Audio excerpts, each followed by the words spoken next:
Ces derniers mois, j'ai beaucoup médité la sentence de Jésus. Celui qui voudra sauver sa vie la perdra. Et je pense beaucoup à ça quand je vois les gens faire la queue pour aller se faire vacciner, prendre des risques totalement irrationnels en fait, dans l'espoir d'éviter de tomber malade ou voire d'éviter la mort. Cet aspect irrationnel, vraiment, c'est un bain continu dans lequel nous nous trouvons. Finalement, les autorités nous demandent d'avoir à leur égard une foi comparable à celle que le christianisme nous demande d'avoir vis-à-vis de notre Père Céleste. Je pourrais même dire que les autorités humaines se réapproprient peu à peu tout ce que l'histoire humaine avait posé entre les mains de Dieu.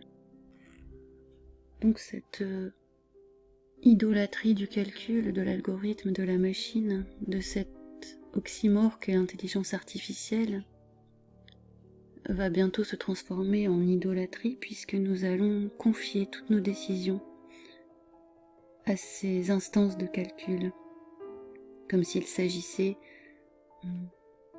d'une sorte d'intelligence transcendante qui transcenderait notre propre intelligence et en laquelle nous pourrions avoir confiance. Donc se met en place une vieille utopie du bonheur sur Terre où il faut abandonner aux autorités toutes nos décisions, toute notre confiance, toute notre foi, puisque l'État sait ce qui est bon pour nous et est forcément bienveillant par rapport à la population, désintéressé, de même que les laboratoires pharmaceutiques sont forcément désintéressés, seulement intéressés par la santé, notre santé. Il en sort que notre corps ne nous appartient pas puisque les décisions intéressées, ce serait nous qui les prendrions, tandis que l'État prendrait des décisions désintéressées pour le bien commun. Tandis que l'individu serait incapable de décisions désintéressées et ne prendrait des décisions que dans son intérêt propre et donc nuisible aux autres. Se met en place la nouveauté que la stigmatisation des malades est fondée. On a connu une défense du secret médical, une défense de la propriété personnelle du corps, de son intégrité physique, une défense qui fait partie des droits de l'homme, qui a été rappelée au moment de la défense des IVG, de l'avortement, qui semble caduque désormais. Les médias ostracisent le refus à la vaccination, liant ce refus à l'adhésion à une communauté d'ordre politique, idéologique, réel ou supposé, dite mouvement anti-vaccin, dont on nous suggère qu'elle fonctionnerait un peu comme un lobby d'intérêt, comme si nous aurions intérêt à être contre les vaccins, intérêt commercial. Celui qui refuse de se faire injecter ce produit dont il ne connaît pas la composition et dont personne n'est capable de dire les effets à long terme, ça relève désormais de la morale de refuser ce genre de produit. On est entré dans une sphère morale dans le discours médiatique. Celui qui n'obéit pas aux injonctions des autorités se voit qualifié d'égoïste ou d'irresponsable. La désobéissance aux autorités politico-commerciales est devenue immorale. Vous avez vu comme moi cette expression apparaître aussi dans le discours juridique. Il n'existe pas de lien établi. Je vais revenir là-dessus dans un instant. L'humain a besoin de sacré d'abord. C'est ce que dit Jacques Ellul. Il dit que c'est une sorte de besoin naturel qui, quand il n'est pas rempli par la sphère religieuse, se déplace vers d'autres sphères, comme la sphère politique par exemple, où on peut voir des militants être comme investis de leur cause politique, comme d'une cause religieuse, et adhérant en tout dans la méthode à des méthodes religieuses. L'humain a donc besoin de sacré, et aussi d'être guidé par une autorité bienveillante. Il a besoin enfin d'établir un cadre moral collectif qui définisse le bien et le mal. Toute société humaine a ses lois. Quand ces besoins naturels donc ne sont pas remplis par la sphère spirituelle, quand elle n'est pas mise en relation avec une autorité transcendante, c'est donc le politique et le commerce qui s'en emparent. Il n'existe pas de lien établi.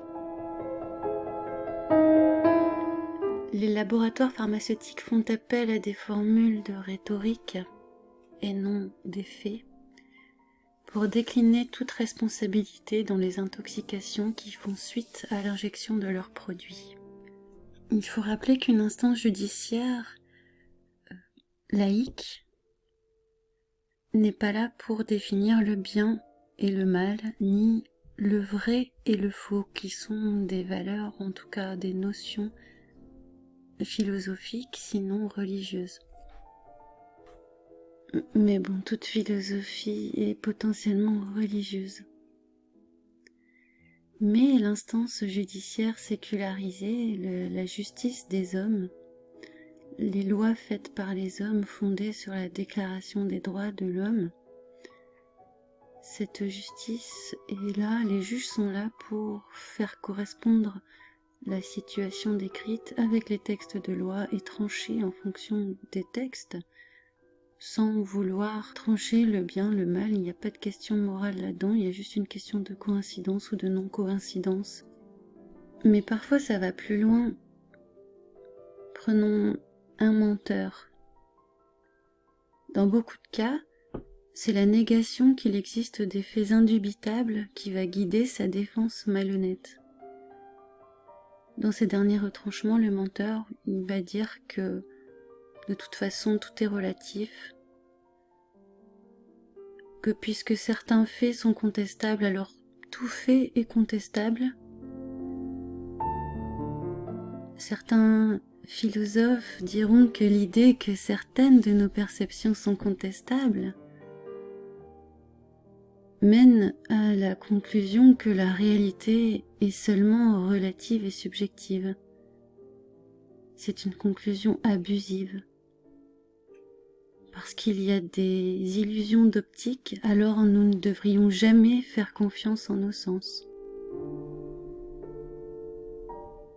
On en vient à la conclusion qu'il n'existe pas de vérité, donc qu'il n'existe pas de mensonge. Entre parenthèses, dire qu'il n'existe pas de vérité, c'est nier l'existence de Dieu. Selon la formule juridique en usage, il n'existe pas de lien établi, par exemple entre les décès faisant suite aux vaccinations et les vaccinations. C'est une formule juridique.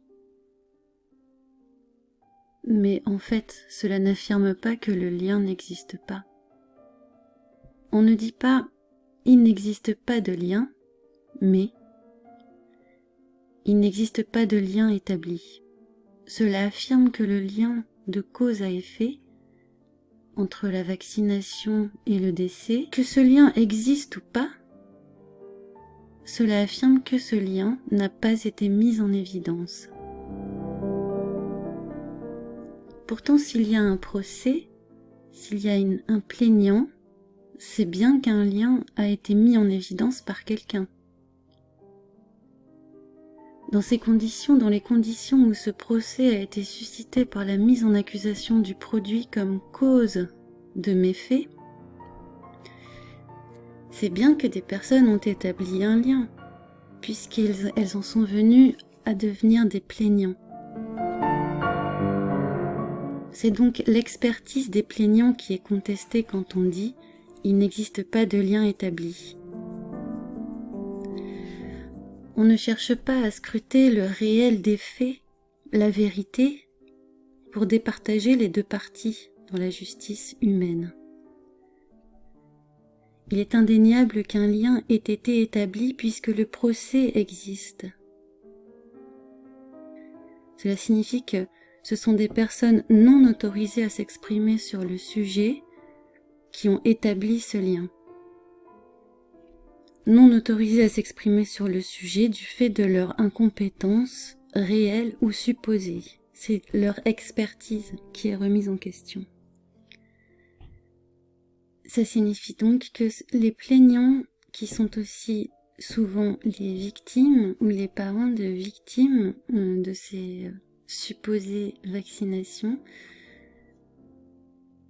n'ont pas expertise sur leur propre corps, n'ont pas expertise sur le diagnostic de leur propre corps, de leur propre maladie, et ne sont pas habilités à trouver une cause à leurs conditions physiques. Mais notez bien que entre la vaccination et le décès ou le handicap du vacciné, on ne clame pas l'absence de lien raisonnable, on ne nie pas l'aspect raisonnable même de la mise en relation de la vaccination et du syndrome. Toute la défense consiste à s'appuyer sur le fait que ce lien, s'il existait, serait en fait impossible à établir infailliblement. Si on pousse la logique à son terme, il devient impossible d'établir infailliblement un lien de cause à effet entre deux événements. En fait, on pourrait contester tout lien de cause à effet, quel qu'il soit, entre ce qu'on observe et ce qu'on induit, ce qu'on déduit. Il existe toujours une probabilité pour qu'une personne vaccinée soit décédée du fait de la vieillesse, d'une maladie ou d'une autre, n'importe quelle autre cause, ou de ce que la médecine appelle des comorbidités par exemple. Donc pourquoi relier sa mort au vaccin plutôt qu'à ses comorbidités ou à d'autres causes inconnues? Comment pourrions-nous connaître toutes les causes possibles pour trancher finalement en faveur du vaccin? On pourrait aussi se poser la question sur comment on pourrait savoir si c'est le cancer ou la chimiothérapie qui fait mourir les gens. Comment on pourrait le savoir vraiment en fait? Puisque chaque personne est différente et chaque personne a un style de vie différent et une constitution différente. Ce qui aggrave les complications.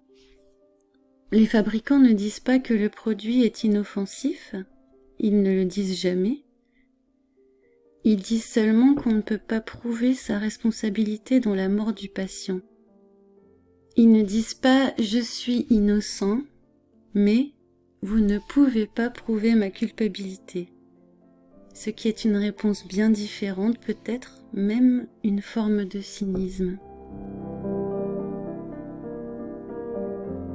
À vrai dire, de manière générale, il est toujours très risqué, très incertain, de déterminer la cause de n'importe quel décès, en fait.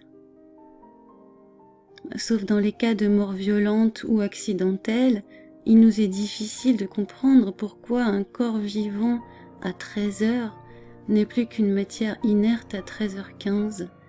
Qu'est-ce qui s'est passé exactement? Quelle est la cause de cela? On pourrait remonter à des causes tout à fait spirituelles et religieuses d'ailleurs. Sur la cause de la mort, remonter au péché originel. On pourrait aller très loin. Mais d'un point de vue purement scientifique, si on veut rester dans le domaine de ce qu'on peut observer, on observe l'arrêt des fonctions vitales. On peut simplement décrire la façon dont la mort est survenue, par exemple un arrêt cardiaque. Mais ce décès, c'est souvent la conséquence d'un faisceau de circonstances. L'arrêt cardiaque ne survient pas comme ça, sans cause. Il y a une cause encore à remonter. Je disais, sauf atteinte brutale, comme dans une mort entre guillemets artificielle, lié à un accident ou à un meurtre, l'arrêt cardiaque n'est pas à proprement parler la cause de la mort, mais plutôt l'aboutissement, le développement ultime de processus mortifères qui étaient à l'œuvre depuis plus ou moins longtemps. Il reste donc impossible, si on veut être radical, de relier indubitablement un décès à l'injection d'un produit. On peut toujours arguer de la coïncidence de deux événements qui seraient étrangers l'un à l'autre sans aucun lien, puisque une possibilité existe. Pourquoi l'écarter ? Si l'on voulait pousser dans la radicalité, on pourrait dire que même dans le cas d'une personne qui décéderait sous les roues d'un bus, il serait toujours envisageable pour un chauffeur un peu malhonnête, d'un point de vue strictement logique, d'imaginer que la personne est morte d'un arrêt cardiaque ou d'un AVC une fraction de seconde avant que les roues n'écrasent son corps. Ça peut toujours arriver exceptionnellement. Mais d'un point de vue strict, même si cette possibilité de la coïncidence existe toujours, il existe toujours une petite chance que les apparences de la mort ne coïncident pas avec les causes réelles de la mort. Mais quand une personne sort décédée sous le poids d'un bus, le bon sens, le discernement nous permet de penser que sans ce bus à cet endroit, elle aurait vécu normalement.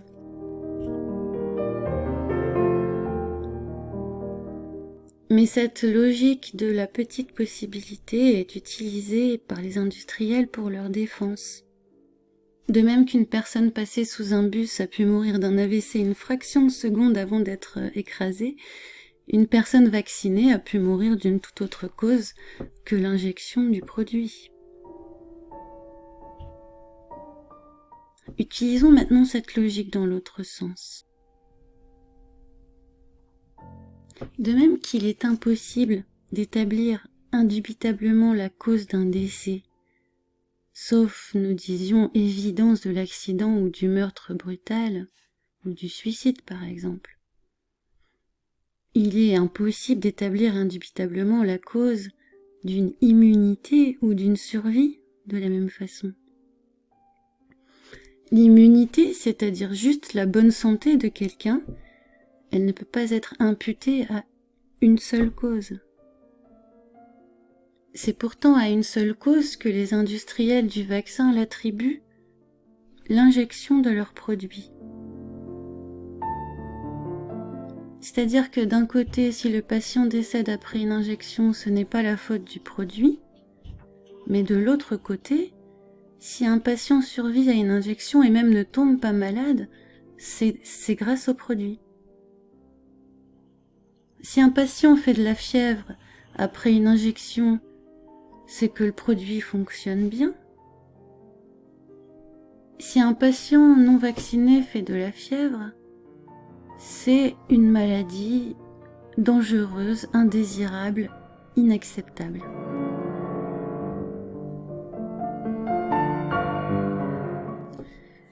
D'un côté, il est acceptable, voire souhaitable, de développer des symptômes grippaux suite à une injection. De l'autre, il est indésirable, voire inacceptable, de développer des symptômes grippaux suite à un contact humain. C'est donc le contact humain qui est indésirable, et non le syndrome.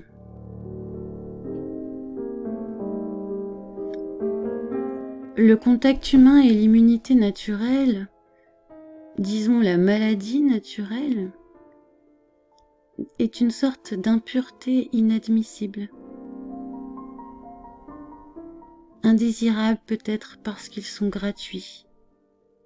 Dans un monde où tout doit être vendu, payé, commercialisé, évalué, quantifié.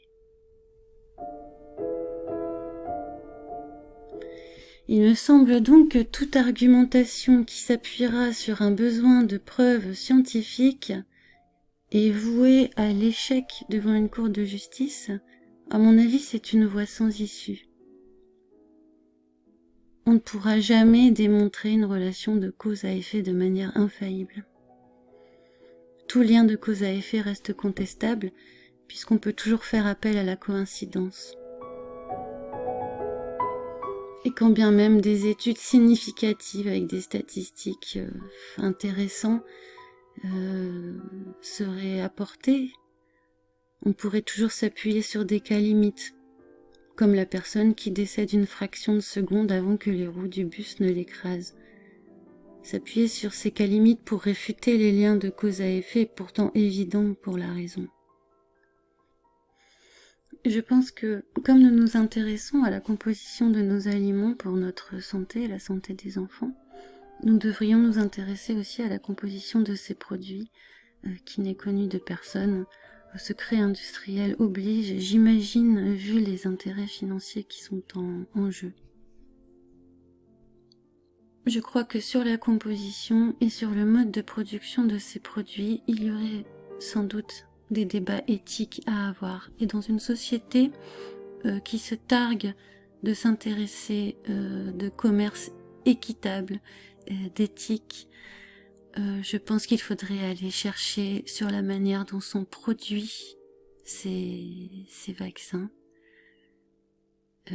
dont la manière dont sont produits les antigènes monoclonaux qu'on veut nous distribuer aussi, et voir à quel point, jusqu'où peut aller l'exploitation de l'humain là-dedans. Et là-dessus, je crois que légalement parlant, il y a une réponse à faire au niveau de l'objection de conscience. Voilà, nous en reparlerons peut-être prochainement. N'hésitez pas à me faire part de vos réflexions sur ce sujet. Je vous embrasse et je vous dis à bientôt.